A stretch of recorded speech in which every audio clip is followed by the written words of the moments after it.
سلام كبرات أحوات كما لكم كما تخونوا أنا እግዚአብሔር መስገን ጽቡቕ ኣለኹ ተስፋ ገብር ድማ ኩልኩም ሰላም ክትህሉ እሞ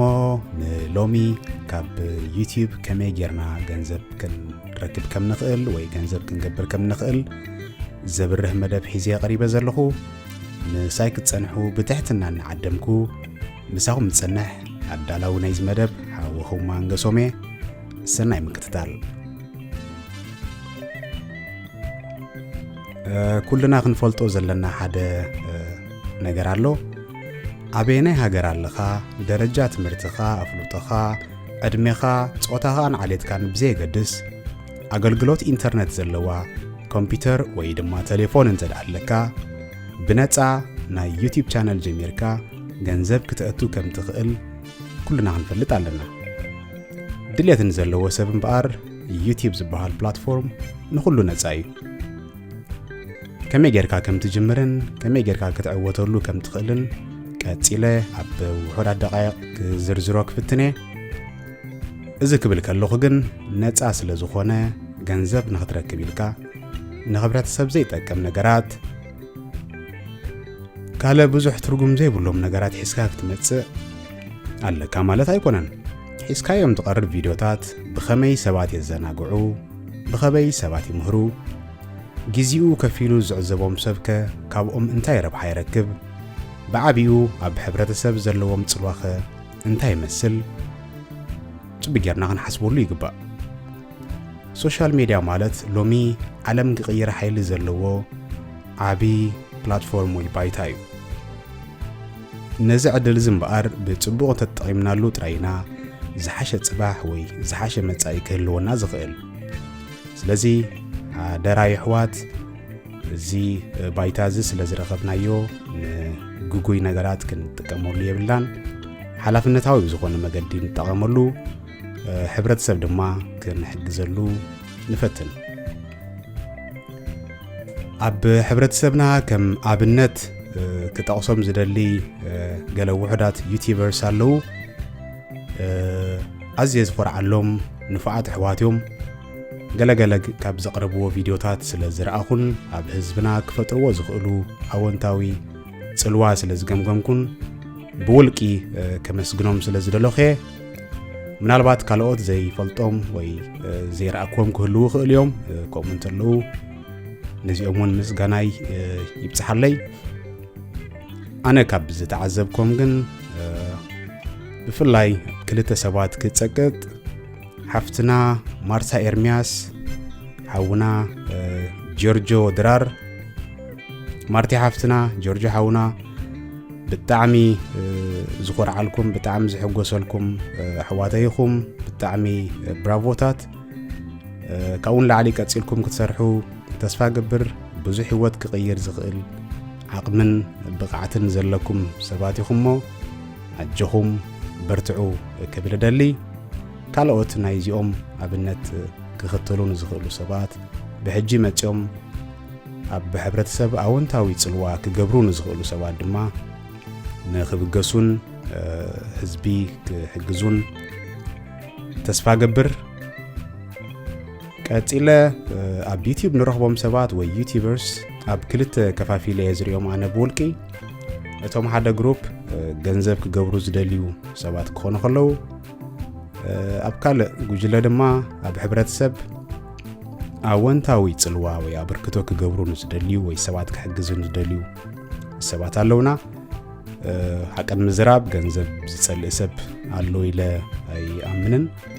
ኮይኑ ግን እዞም ዝብሎም ዘለኹ ሰባት ነቲ ካብ ዩቲዩብ ዝረኽብዎ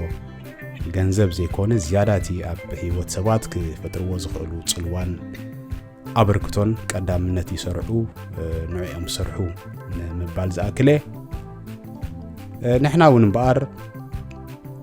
ከም ሰብ እንተኽኢልና ክልቲኡ ረብሓታት እንተዘይክኢልና እውን ሓደ ረብሓ ካብዚ ክንገብር ስለ ንኽእል ወይ ሰባት ትሕግዝ ገንዘብ ትገብር ወይ ድማ ንኽልቲኡ ኣማሊእካ ክትገብር ስለ ዝከኣል ክንገብሮ ንኽእል ነገር እንተጌርና ደስ ብለኒ بعبي እውን ዘለና ኣፍልጦ ክንለዋወጥ ከም ሕብረተሰብ ከም ህዝቢ ተደጋጊፍና ክንዓብን ዝሓሸ መጻኢ ክህልወናን እዚ ዕድል እዚ ክንጥቀመሉን ናብ ረብሓና ክንቅይሮን ኣገዳሲ ዝብል ወርቃዊ ርእይቶ ስለ ዘለኒ ካልኦት ሓደሽቲ ዩቲዩብ ቻነል ኣብ ቀረባ ግዜ መፅአን ህዝቢ ክሕግዛ ኣገዳሲ ኢንፎርሜሽን ህዝቢ ቀረባ ክርኢ ደስ ብለኒ ተስፋ ገብር ድማ ሕጂ እምበኣር ከምቲ ኣብ መጀመርያ ዝገለጽክዎ እተን ዩቲዩብ ንምጅማር ናትና ቻነል ንምኽፋት ዝሕግዛናን ነቲ ቻነል ንኽነዕብዮ ክንገብሮ ዘለናን ነጥብታት ክዝርዝረነ ቀዳማይ ክንገብሮ ዘለና ነገር ዘይብልና እንተኾይኑ ማለት እዩ ሓድሽ ናይ ዩቲዩብ ቻነል ምኽፋት እዩ እዚ ከዓ ንዘለና ናይ ጉግል ኣካውንት ወይ ጂሜይል ምጥቃም ይከኣል ከም ዝመስለኒ መብዛሕትና ፌስቡክ ወይ ዩቲዩብ ንጥቀም ሰባት ጂሜይል ኣለና ምናልባት ሆትሜይል ወይ ያሁ ሜይል ንጥቀም ሰባት እንተደኣ ኮይና ሓድሽ ጂሜይል ምኽፋት ከቢድ ስለ ዘይኮነ ምኽፋት ይከኣል ሓገዝ ዝደልዩ ሰባት እንተለው ወይ ትደልዩ ሰባት እንተለኹም በፌስቡክ ሜሴንጀር ወይ ኣብዚ ቪድዮ ኮሜንት እንተጽሒፍኩምለይ ብውልቂ ዓቕመይ ዘፍቅዶ ክሕግዘኩም ድልዋ ኣለኹ ካልኣይ ክንገብሮ ዝግባአና ነጥቢ ከም ስም ናይ ዩቲዩብ ቻነል ትመርጾ ስም ብዝተኻለ መጠን ሓፂርን ብቐሊሉ ክዝከርን እንተኾነ ተመራፂ እዩ ስለዚ ንስምካ ብቐሊሉ ሰባት ክዝክርዎን ከለልዩኻን ይኽእሉ ማለት እዩ መብዛሕትኦም ሰባት ናይ ውልቂ ስሞም ይጥቀሙ እዮም ከም ብራንድ ኔም ወይ ናይ ዩቲዩብ ቻነል በይኑ ክትገብሮውን ይከኣል እዩ ማለት እዩ ሳልሳይ ዩቲዩብ ቻነል ምስ ከፈትካ ዝቕጽል ስራሕ ዝምባሌኻ ኣለሊኻ ፍልይ ዝበለ ናትካ ቅዲ ዘለዎ ቪድዮታት ኣዳሊኻ ናብ ዩቲዩብ ቻነልካ ፐብሊሽ ምግባር ወይ ምጽዓን ኸውን ማለት እዩ ቪድዮታትካ ብዝተኻለ መጠን ሰሓብቲ ሓጸርትን ዘየሰልቹ ክኾኑ ከም ዘለዎም ክትጽዕር ግባእካ ብቐንዱ ድማ ብስርቂ ወይ ብኮፒራይት ዘሕትቱኻ ክኾኑ የብሎምን ስለዚ ኦሪጂናል ናትካ ቪድዮስ ክኾኑ ሕጊ ናይ ዩቲዩብ እዩ ማለት እዩ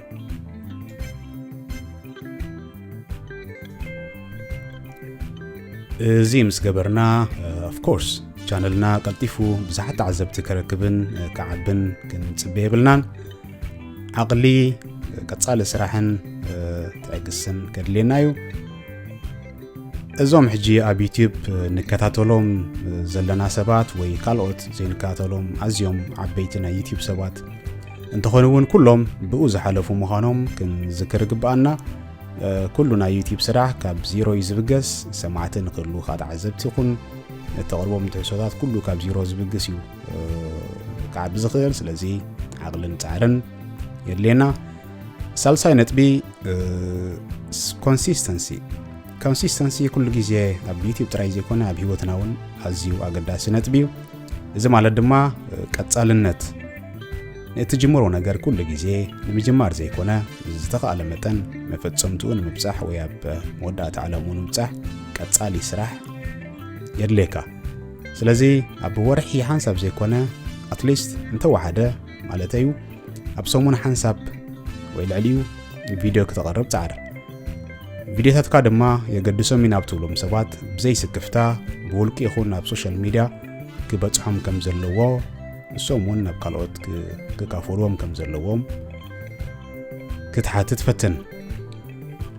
رابعاي እኹላት ተዓዘብቲ ምስ ረኸብካ ካብ ዩቲዩብ ገንዘብ ክትቀበል እንተዳ ኮንካ ቻነልካ ሞኔታይዝ ክትገብሮ የድለካ እዚ ከዓ ኣብ ሴቲንግ ኣቲኻ ቪዲዮ ማናጀር ዝብላሎ ተን ኣብ ቻነል ሞኔታይዜሽን ዝብላሎ ኣብቲ ናይ ዶላር ወይ ናይ ገንዘብ ምልክት ብምጥዋቅ በቀሊሉ ክትገብሮ ትኽእል ማለት እዩ ሓሙሻይ ካብ ዩቲዩብ ገንዘብ ክትረክብ ንምጅማር ሓደ ክንፈልጦ ዝግባአና ሕግ ኣሎ እዚ ድማ መጀመርያ 1000 ሳብስክራይበርስ ፕላስ 4000 ዋች አወርስ የድለና ማለት እዩ ተቃንታዩ ገንዘብ ምጅማር አይመን መቀበል ቀድም ምጅማርካ 1000 ሳብስክራይበርስ ክህልው ኣለዎም እንደገና 4000 ናይ ቪው ሰዓታት ቪውስ ጥራይ ዘይኮነ 4000 ናይ ቪው ሰዓታት የድለካ ካብዚ ነዳሓሪኻ ካብ ዩቲዩብ ገንዘብ ክትቀበል ክትጅምር ስለዚህ ጅምር ምሳበልካ ዘይኮነ ምስ ግዜኡ ገንዘብ ክርከብ ዝኽእል ናይ ፈለማ ቆላሕተኻ ድማ ኣብ ትሕዝቶ ቪድዮታትካን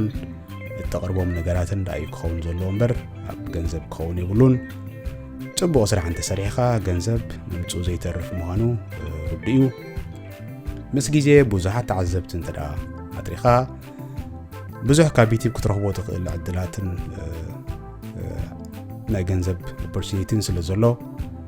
ቀጻሊ ስራሕ ቀጻሊ ጻዕሪ የድልየካ እሞ ናይዚ ክብሎ ዝጸናሕኩ ጽሙቕ ኣቢለ መደምደምታ ክገብረሉ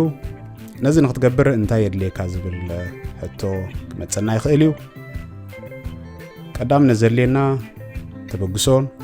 ኣበርቲዕካ ምስራሕን ቀጻሊ ጻዕሪ ኣበርቲዕካ ምስራሕ የድልየና ካልኣይ ተባልሓትነት ወይ ክሪኤቲቪቲ ዝነጥብ እዚ ኣብ ኩሉ ህይወትና ወናገዳሲ እዩ ስለዚ ኣብ ዩቲዩብ ብፍላይ ሒዝናዮም እንቐርብ ቪድዮታት ፍልይ ዝበለ ቅዲ ወይ ስታይል ዘለዎም ፍልይ ዝበለ ትሕሶ ዘለዎም እንተኾይኑ ሰዓብቲ ሰማዕቲ ክንረክብ ንኽእል ኢና ብቐሊሉ እውን እቲ ነደልዮ ነገር ክንገብር ንኽእል ኢና እዚ እንተዘይኮይኑ ግን ካልኦት ሰባት ዝገብርዎ ነገር ምድጋም ግዜ ምጥፋእ ጥራይ እዩ ሳልሳይ ነጥቢ ብቐንዱ ከዓ እምነት ኣብ ነፍስኻ ክህልወካ የድሊ ነፍስኻ ንስኻ ዘይኣመንካያ ካልኦት ሰባት ንምንታይ ይኣምንዋ ነፍስኻ ንስኻ ዘይኽበርካያ ካልኦት ሰባት ንምንታይ ያኽብርዋ ስለዚ ካልኦት ሰባት ክኣምንዋን ንትብሎ ነገራት ክስዕብዎን እንተዳ ኮይኖም ቀዳምነት ኣብ ነፍስኻ ሙሉእ እምነት ወይ ምትእምማን ክህልወካ የድሊ ስለዚ ኣሕዋት ነዚ ባይታ እዚ ንሰናይ ክንጥቀመሉ ተስፋ ይገብር ካብ ባህልና ሕብረተሰብና ዝረሓቐ ዘይስነ ምግባራዊ ነገራት ክንወግዶን ዘይስነ ምግባራዊ ዝኾነ ቪድዮታትን ቃላትን ካባና ክንርሕቆምን ተስፋ ገብር ሓደራዊ ንብል ብትሕትና እቶም ንዕዘብን ንሰምዕን ወይ ድማ ሰማዕቲ ድማ ንሕና ሰባት ናይ እንሰምዖን ንሪኦን ውፅኢት ምዃንና ስለ ዘይተርፍ ንሪኦን ንሰምዖን ኩሉ ግዜ ክነለልን ክንመርፅን ኣለና ንህይወትና ዝሕግዙ ትሕሶታት ክንሰምዕን ክንከታተልን ኣለና ስለዚ ንሰምዖም ነገራት ብልክዕ ንምረፅ ንሰምዖም ንሪኦም ነገራት ኣብ ህይወትና ዓቢ ተራ ስለ ዘለዎም ዝረኸብናዮም ነገራት ዘይኮና ክንሰምዕን ክንርኢ ዘለና ክጠቕሙና ዝኽእሉ ነገራት ኣለሊና ክንከታተል ብትሕትና ይላቦ ምሳይ ስለ ፀናሕኩም ብልቤ ዘመስግን ኣብ ቁሩብ መዓልታት ብካልእ ትሕሶ ብካልእ ቪድዮ ክሳብ ንራኸብ ክሳብ ሽዑ ሰናይ የምንየልኩም ይቐኒለይ ብሩህ መዓልቲ